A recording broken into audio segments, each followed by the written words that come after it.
Ellos son estudiantes de medicina y han venido esta noche para conocerlo de cerca y hacerle muchas preguntas. Esto después de una breve pausa.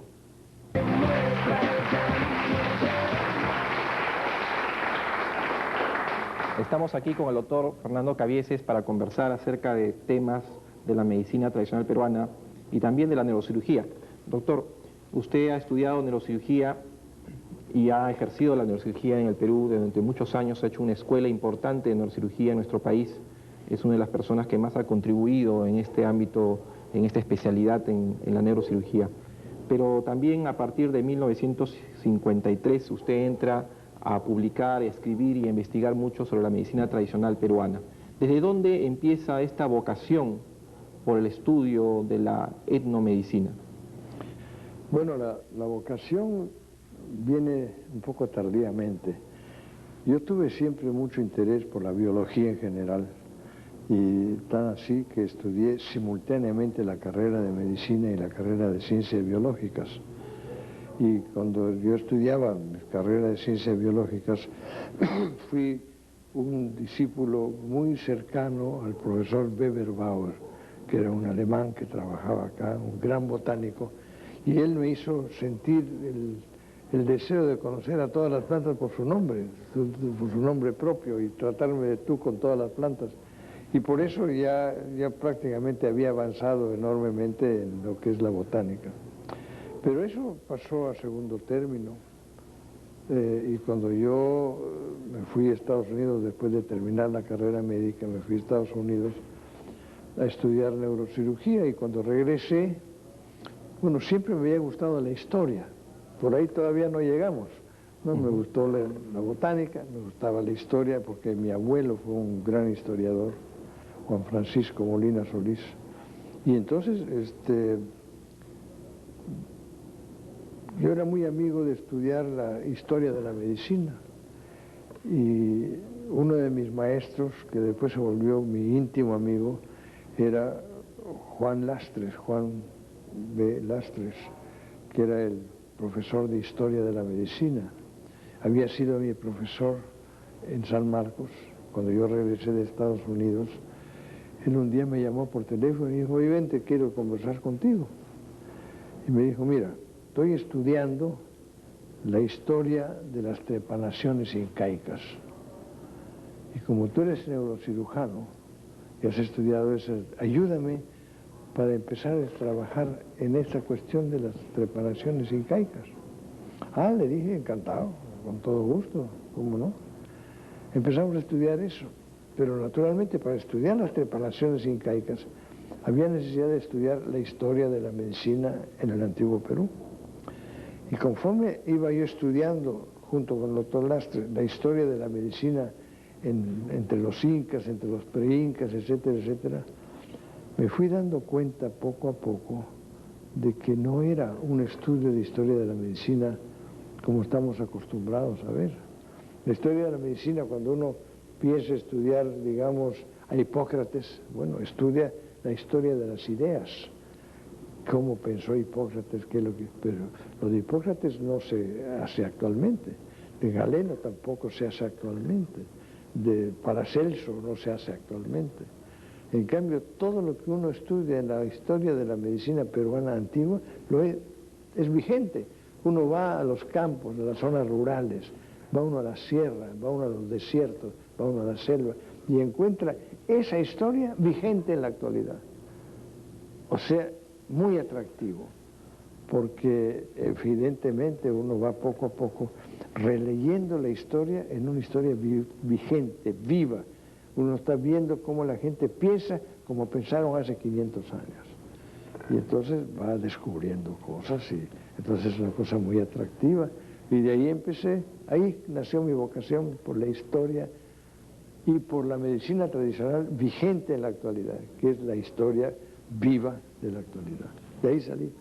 ¿Cuándo se da cuenta o cómo ve usted la necesidad de innovar con la medicina tradicional en lo que es una medicina regular dentro del Perú? ¿Por qué es necesaria la revalorización de la medicina tradicional en el Perú? Bueno, eso no es una creación mía. Lo que yo he hecho es ordenar un poco la política alrededor de la medicina tradicional. La medicina tradicional es muy antigua, tiene una historia pues de siglos. Entonces, nada de eso es creable ahora. Lo que es creable es un reconocimiento, una revaloración de eso. Cuando llegaron los españoles, destruyeron muchas de las creencias, fue una guerra santa, la guerra entre la religión incaica y la religión cristiana que vino. Hubo mucho de sincretismo que se armonizaron ambas creencias, pero la medicina que trajeron los españoles estaba basada en la medicina monástica, que era el pecado produce enfermedad, hay que confesarse, hay que comulgar, y hay que ser religioso para que Dios nos perdone. Y los incas pensaban igual, pero en su propia religión. Hacían una serie de ritos salutarios para... Entonces empezaron a pelear y los españoles acabaron con mucho de la medicina y se enfrentaron a la medicina. Y eso duró 5 siglos.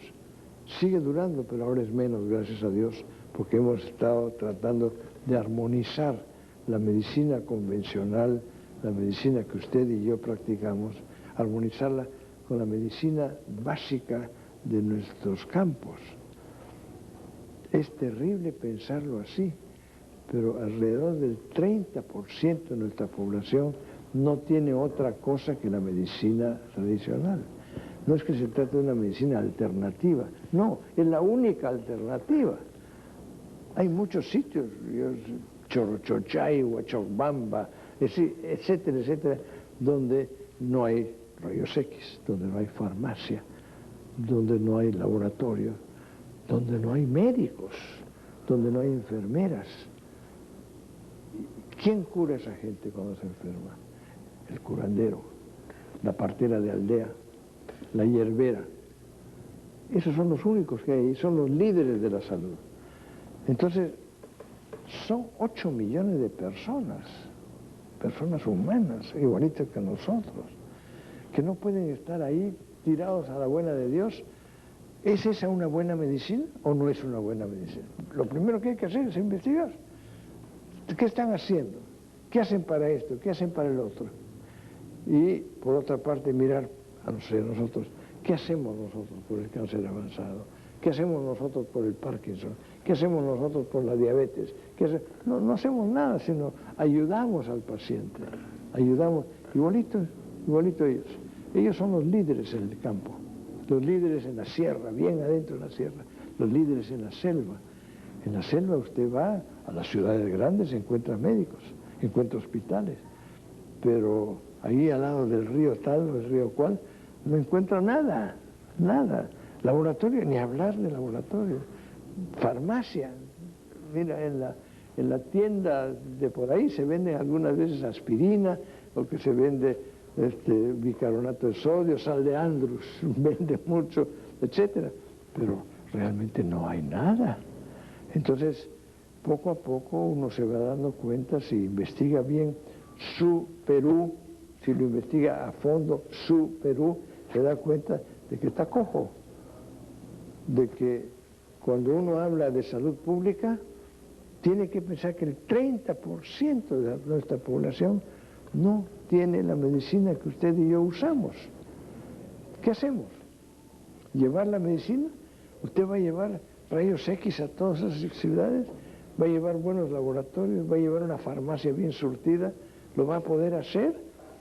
¿O es una cosa que sería bueno? El sería bueno hace 5 siglos que venimos con el sería bueno. Entonces, por eso es que nosotros hemos promocionado una mejor articulación con esa medicina, la medicina de las plantas medicinales. ¿Qué hace usted si no tiene farmacia? Tiene que aprender para qué sirve esa planta, para qué sirve esa otra planta, para qué sirve esa otra planta de allá. ¿Qué hace usted cuando un chiquito tiene diarreas? ¿Qué le puede dar? Ah, la pastillita tal, pero la pastillita tal, ¿dónde la compra? ¿En la ciudad? No, ¿dónde? ¿Dónde? No puede. ¿De qué manera sería esa articulación de la medicina tradicional peruana con la medicina regular ¿Cuál sería la propuesta en todo caso que hace el Instituto de Bueno, Medicina Tradicional? esa no es una propuesta mía tampoco, no es una propuesta nuestra en general, es una propuesta de articularla que ha salido de mucho estudio que ha hecho la Organización Mundial de la Salud. Cerca del 45% de la población mundial no tiene la medicina que usted y yo usamos, 45%. Entonces, señores de la Organización Mundial de la Salud, ¿qué hacemos? Eso fue preguntado en la reunión de Alma Ata en 1977-78. Ahí Alma Ata es una ciudad que ahora está bien grande en la frontera entre China y la Unión Soviética. Pero en Alma Ata, pero ¿qué hacemos con esta gente que no tiene medicina? Llévale medicina. ¿Pero cómo le voy a llevar medicina? No puedo llevarle rayos X, no puedo llevarle laboratorio. Y los médicos no van, porque uno manda a un médico, uno de estos muchachos, de estas muchachas, cuando termina de aprender medicina, se van a Chorochochay, como yo decía antes, y no tiene farmacia. Le traen a alguien con una fractura y no tiene rayos X. Le traen a alguien que dice que es diabético y no tiene laboratorio. Se regresa, aunque sea hacer taxi, pero se regresa, y eso es terrible en este país. Entonces hay que ir a trabajar con los líderes de la salud, y los líderes de la salud son los curanderos, son las parteras. Hay que enseñarle a la partera cómo se hace para atender bien un parto, porque no puede haber un señor. Y es gente buenísima, eso es lo importante, es gente buenísima. Son de un carácter muy especial, se han especializado en hacer eso. Es cuestión de entrar en contacto con ellos y decirles, esto se puede mejorar. ¿Tú conoces esta planta? Sí, ¿y qué es? No sirve para nada. No, mira, en tal otro sitio, en tal otro valle, esa planta la usan para tal cosa. Y es muy buena para el reumatismo, úsala.